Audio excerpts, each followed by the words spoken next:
संभल police ने किया tractor loan धोखाधड़ी गिरोह का पर्दाफाश, 4 आरोपी गिरफ्तार। संभल की थाना भैजोई पुलिस ने अंतरराज्यीय ट्रैक्टर लोन धोखाधड़ी गिरोह का भंडाफोड़ कर 4 आरोपियों को गिरफ्तार किया है। यह गिरोह फर्जी और कूटरचित दस्तावेजों के जरिए ट्रैक्टरों का बीमा और लोन कराकर कंपनियों को ठगता था। पुलिस अधीक्षक कृष्ण कुमार विश्नोई और अपर पुलिस अधीक्षक दक्षिणी अनुकृति शर्मा के कुशल निर्देशन में क्षेत्राधिकारी डॉक्टर प्रदीप कुमार के नेतृत्व में इस कार्रवाई को अंजाम दिया गया। नंबर 1, राकेश पुत्र रामचंद्र निवासी बीकनपुर, थाना कुल फतेहगढ़, संभल। नंबर 2, छत्रपाल पुत्र बाबू सिंह निवासी सूरजपुर, थाना जरीफ नगर, बदायूं। नंबर 3, अब्दुल कादिर पुत्र जुम्मा निवासी करणपुर, थाना पाकवड़ा, मुरादाबाद। नंबर 4, एहसान पुत्र महबूब निवासी करणपुर, थाना पाकवड़ा, मुरादाबाद। गिरोह अवैध रूप से फर्जी दस्तावेज तैयार करके ट्रैक्टर खरीदता और फर्जी आरसी बनवाकर ट्रैक्टर का बीमा और लोन कराता था। इसके बाद ये ट्रैक्टर किसी अन्य व्यक्ति को बेच देते और लोन माफ कराने के लिए चोरी की झूठी रिपोर्ट दर्ज कराते थे। ट्रैक्टर को कम कीमत पर बेच दिया और मुनाफा आपस में बांटने की योजना बनाते। असली आरसी कंपनी के पास जमा होने के कारण गिरोह ने ट्रैक्टर के लिए फर्जी आरसी बनवाई और फिर उसे बेचने की कोशिश की। पुलिस को गुमराह करने के लिए राम नरेश को चोरी की झूठी रिपोर्ट दर्ज कराने के लिए कहा ताकि लोन माफ हो जाए और यह दोहरा फायदा हो सके। पूछताछ में आरोपियों ने खुलासा किया कि उन्होंने आरिफ नाम के व्यक्ति को दस्तावेज तैयार करने के लिए रखा था।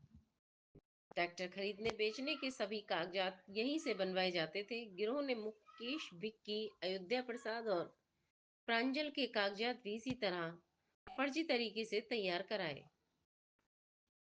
गिरोह के गोदाम से एक फर्जी आधार कार्ड मिला जिसमें नाम मदर टेरेसा लेकिन फोटो किसी 80 वर्षीय बुजुर्ग व्यक्ति की थी। इसके अलावा गिरोह ने इस नाम पर एक ट्रैक्टर खरीदा था। संभल पुलिस ने इस गिरोह का पर्दाफाश कर 4 आरोपियों को गिरफ्तार कर जेल भेज दिया है। पुलिस अधीक्षक कृष्ण कुमार विश्नोई ने बताया कि आगे की जांच जारी है और गिरोह के अन्य सदस्यों की भी तलाश की जा रही है। संभल पुलिस की इस कार्रवाई ने बड़ी लोन और बीमा धोखाधड़ी को उजागर किया है। यह गिरोह फर्जी दस्तावेज बनाकर कंपनियों को करोड़ों का चूना लगाने में लगा हुआ था। पुलिस की मुस्तैदी से यह गिरोह सलाखों के पीछे पहुंच गया है, जिससे इस तरह की धोखाधड़ी पर रोक लगेगी। जनपद संभल में जो संगठित अपराध है उसके ऊपर लगातार कड़ी कार्रवाई हमारी एडिशनल एसपी अनुकृति की लीडरशिप में चल रही है। इन्होंने एक बड़े ही इंटरेस्टिंग रोचक फर्जी ट्रैक्टर का इंश्योरेंस का एक स्कैम है, जो कि इंटर स्टेट स्कैम है, उसको उसका खुलासा करने में काफ़ी मेहनत की थी, जिसको आज रंग लाई है। इसमें आज कुल 26 आरसी अलग-अलग ट्रैक्टरों की और कुल 22 ट्रैक्टर हैं, उनको यहाँ पे हिरासत में लिया है।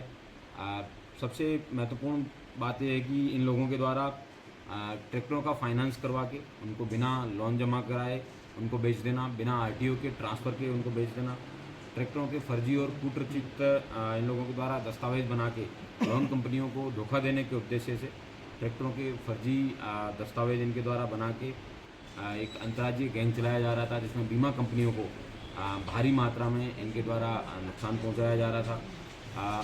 पूर्व में यहाँ के एडिशनल एसपी के द्वारा इंश्योरेंस का एक फ्रॉड अनर्थ किया था, जिसके अंदर अभी तक कुल 20 लोगों को गिरफ्तार करके जेल भेजा जा चुका है। इसमें वो लोग मरे हुए लोगों का इंश्योरेंस करते थे और उसके बाद में उसके 20 से 30 लाख रुपए तक की धनराशि प्रत्येक डेथ सर्टिफिकेट के आधार पे बैंक से लोन प्रोसेस करवा के वो लोग करते थे। उन्हीं में से एक व्यक्ति है जिसका नाम विनोद है। उसने अपने पिताजी के मरणासन होने की स्थिति में PMJJY प्रधानमंत्री जीवन ज्योति योजना जो है उसका लाभ दिलवाया उस व्यक्ति को, और उसी मरणासन स्थिति में उसने 3 वाहन खरीदे। उनमें से एक वाहन ट्रैक्टर भी था। उस ट्रैक्टर को जब उस व्यक्ति के कागज़ खंगाले गए, पता चला कि उसने वो ट्रैक्टर है बाद में इंश्योरेंस कंपनी से लेने के बाद में उसको किसी अन्य व्यक्ति को बेच दिया है। यहाँ पे 2 और प्रकार के फ्रॉड भी पता चले हैं, जिसमें एक राम नरेश नाम के व्यक्ति हैं, एटा के रहने वाले हैं, उन्होंने किसी कंपनी से इंश्योरेंस लेने के बाद में उस ट्रैक्टर को यहाँ ला के बेच दिया और उन्होंने कहीं वहाँ पे बता दिया कि वो चोरी हो गया है। और यहाँ पे एक चौधरपुर नाम की जगह है मुरादाबाद में, वहाँ पे एक बड़ी पैंठ लगती है। वहाँ पे जब पुलिस के द्वारा पता चला कि किस जगह पे बेचा गया है ट्रैक्टर, तो उस पैंठ के अंदर जब पूछताछ की गई और अन्य ट्रैक्टरों को हिरासत में लिया, तब पता चला कि एक मदर टेरेसा नाम के व्यक्ति है, जो कि एक महिला का नाम होना चाहिए लेकिन एक व्यक्ति का नाम है, और एक सेल्फ हेल्प ग्रुप है जिसका इन्होंने बना के उसके व्यक्ति को मात्र 30-35 साल का व्यक्ति दिखाते हुए दर्शाया है, जबकि ये फ़ोटो में देखने से प्रतीत हो रहा कम से कम 65 से 70 साल का व्यक्ति है।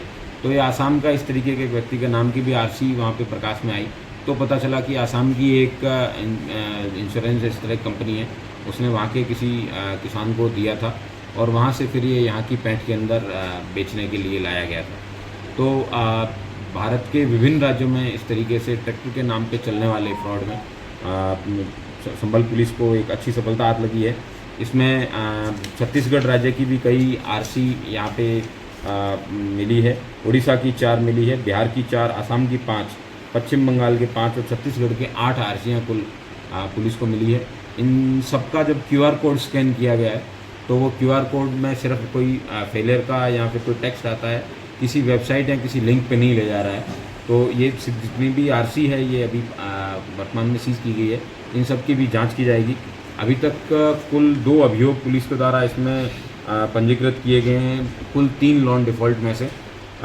एक अभियोग है वो आसाम की बैंक के तहरीर पे लिखा गया है और दूसरा यहाँ पे एटा में जिस व्यक्ति का ट्रैक्टर का ये फ्रॉड हुआ था उसका लिखवाया गया है। पुलिस के द्वारा बाकी जितनी भी आरसी है इन सबकी भी जांच की जाएगी और प्रत्येक आरसी का एक अभियोग पंजीकृत कराते हुए ये जो गैंग है जो ट्रैक्टरों को इस तरीके से खरीद फरोख्त करके बीमा कंपनियों को चूना लगा के बिना RTO से परमिशन NOC लेके ट्रांसफ़र करने वाले इस तरह का फ्रॉड करने वाली गैंग है, इसको पर्दाफाश पुलिस के द्वारा किया जाएगा और बड़े स्तर पे अभी ये जांच है ये जारी रहेगी। इसमें कुल 4 अभियुक्तों को गिरफ्तार करके पुलिस के द्वारा जेल भेजा जा रहा है, जिनके नाम एहसान, अब्दुल कादिर, छत्रपाल और राकेश हैं। ये लोग उनमें से 2 लोग मुरादाबाद के रहने वाले हैं, एक बदायूं का और एक संभल का है। पुलिस के द्वारा इन चारों अभियुक्तों को जेल भेजा जा रहा है। इनके पास से जो आरसी है उसकी जांच की जाएगी और जिस टीम ने इस अच्छे खुलासे में महत्वपूर्ण रोल अदा किया है, इस पूरी टीम को 25,000 रुपये का इनाम भी मेरी तरफ से दिया जाएगा। सर कितने ट्रैक्टर बरामद किए गए हैं? अभी तक कुल 22 ट्रैक्टर है, वहाँ पैंठ चौधरपुर पैंठ से और अन्य जगहों से पुलिस के द्वारा रिकवर किए गए।